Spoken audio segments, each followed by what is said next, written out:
Hey guys, and welcome to the channel. Right, semi-finals of Monte Carlo are upon us, and we've just witnessed some fantastic quarterfinals. We really have. It's been a fantastic day of tennis. I'm going to quickly and briefly talk about the matches today, but of course, the main focus is going to be on those two semi-finals, which of course is Stefano Tsitsipas versus Alexander Zverev, which is a blockbuster affair, and then Alejandro Davidovich Fokina versus Grigor Dimitrov, which is the other semi-final, a potential semi-final that a lot of people weren't expecting. But they've been playing some phenomenal tennis themselves, and it has to be said, I'm very much looking forward to that one as well. So let's quickly, very briefly go over the quarterfinals. Before we do, please do remember to smash the like button and subscribe to the channel if you haven't done so already. About 90% of you are still not subscribing, so do if you don't mind. And then if you don't like the next couple of videos and it's not for you, then you can always unsubscribe. But subscribing does help us out a lot. We are on the road to 3K subs, so do help us out if possible. And do also share with a friend. Get involved. We're also on Twitter, Instagram, all that good stuff. Right, let's get into this. Enough of that. So today were some fantastic matches, and we'll touch upon it in, I guess, time order. So first of all, we had in the morning Davidovich Fakina beating Taylor Fritz. Also, can I just say I got all 4 predictions right for my quarterfinals?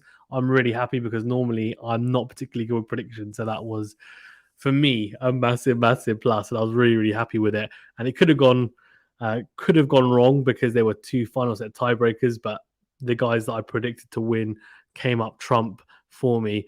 But Davidovich Fokina lost the first set. Taylor Fritz looked really good. I think there's a combination in the second and third sets where I think Davidovich Fokina and his physicality definitely overcame the, I guess, the form that Fritz has been in. I think Fritz also started to feed it a little bit. I think it's maybe catching up to him, the amount of tennis he's been playing. He, of course, has had a fantastic start to the season. He's now risen to number 13 in the world. And look, it's not his preferred surface, but for Davidovich Fokina it is. And he had the confidence of beating Djokovic in one of the previous rounds, and then obviously the informed Goffin. So I think that was a really good win for him. The backhand on the line's firing beautifully, and we'll talk about his overall game more in a semi-final preview. Then we had Dimitrov versus Hurkacz, a fantastic match. It really was. Dimitrov took the first set, and then Hurkacz came back very strong in the second set. I think he actually got broken early in that set, but then went on a 4-game winning streak, Hurkacz, and then clinched that second set. And then we went into a tiebreaker after Dimitrov had match points, actually, on Hurkacz's serve. And yeah, he got taken into a tiebreaker and then absolutely blitzed Hurkacz, just a lot more proactive. Hurkacz just playing a little bit safe at times. And then we had 2 absolute blockbusters, Zverev versus Sinner. What a match that was. It was topsy-turvy. The crowd very much on the side of Sinner, but Zverev somehow managing to get it done. There was some phenomenal points. Backhand to backhand, backhand on the lines, drop shots, approach shots, serve volleys, lobs, drop volleys. It's just beautiful to watch. Do recommend watching, not even just the highlights, but the full match. Some phenomenal points. For Stefano Tsitsipas versus Schwartzman, equally as entertaining, but not necessarily the best level. I think Tsitsipas played really well in the first set, and the second set just completely fell away. He was actually 5-2 up, so he was 1 game away from winning the match. Then from that point onwards, he just capitulated, lost that set 7-6, and then the third set, he was 4-love down. 4-love, but somehow managed to come back and win 6 games in a row. Kudos to him and his mentality, because mentally you have to be very strong. He was shanking balls left, right, and center. So clearly, in that instant, he just suddenly his form fell off a cliff. And that's something he can definitely work on. But to come back, I think, was impressive, to say the least. Right, let's then go into the semi-finals. So we can take that down.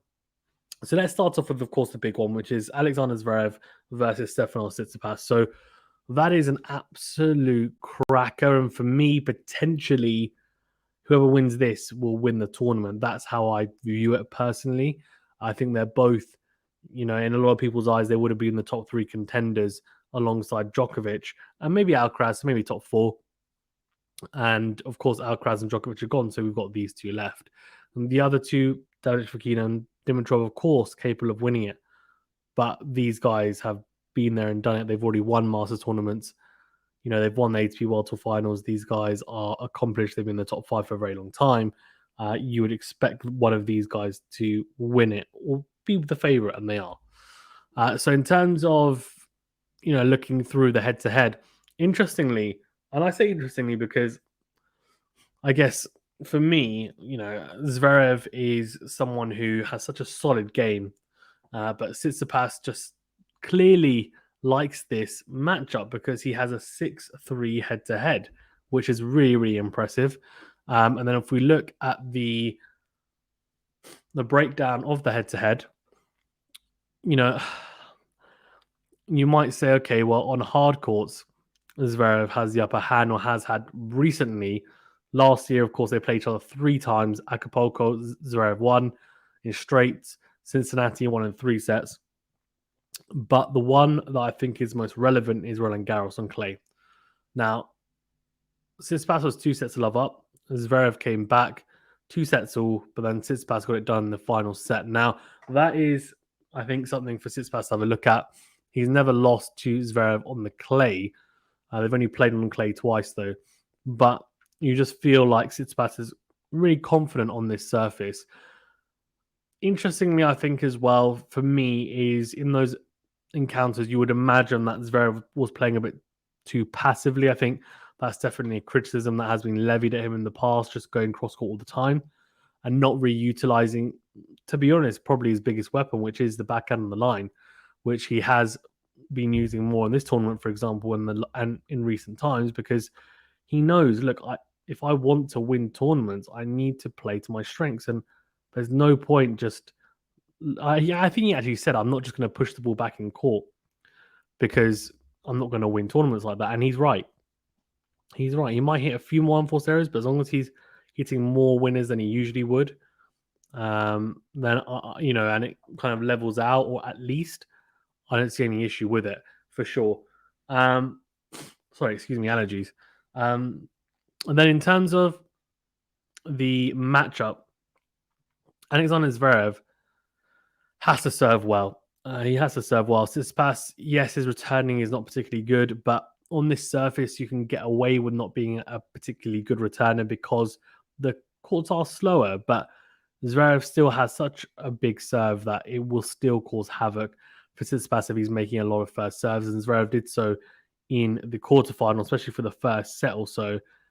And you just felt that, you know what, you feel that actually if he makes a lot of first serves, it's going to be very, very difficult for Tsitsipas. Also, I think he needs to really get that backhand cross court, just fire it into the Tsitsipas backhand. Now, I understand that Tsitsipas doesn't mind the ball being high, shoulder height on that backhand. That's why he actually doesn't fare too badly against someone like Nadal.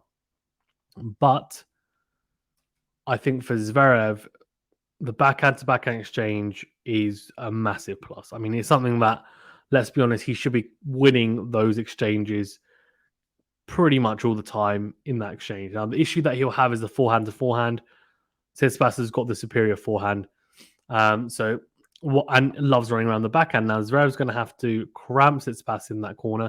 Tsitsipas's best shot is the into-out forehand. Now, that's a slight issue because he'll go into the backhand corner Zverev, but at times he won't be able to access it because Tsitsipas's footwork is phenomenal to make it into a forehand.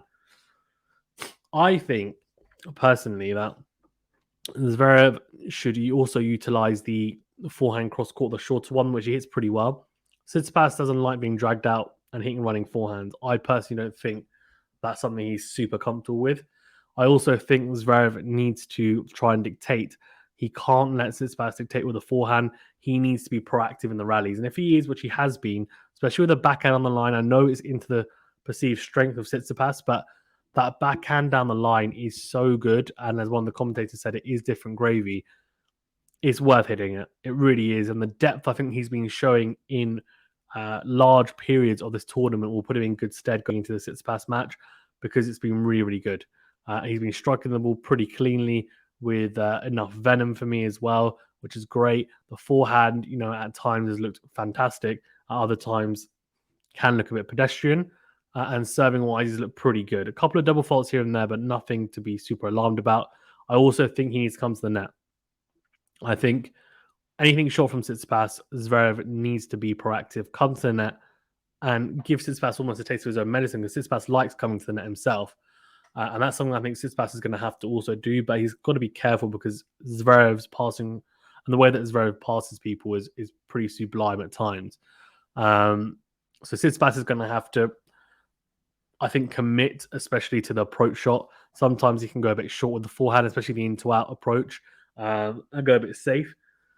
I think the problem with that is that if he goes into the backhand wing, that's Zverev's strength, I think, and he's then got to really nail that approach shot and hope Zverev, doesn't hit a phenomenal backhand. If I was Tsitsipas, I'd actually go to the forehand more if I'm going to approach, and also if I'm Tsitsipas, I need to return well. Make a lot of returns in against Zverev, try and push him on his serve, and then I need to serve well because Zverev's a very, very good returner. I think the serve return dynamic, Zverev will come out on top even on clay where you feel Tsitsipas is more comfortable. The issue is going to be in the exchanges.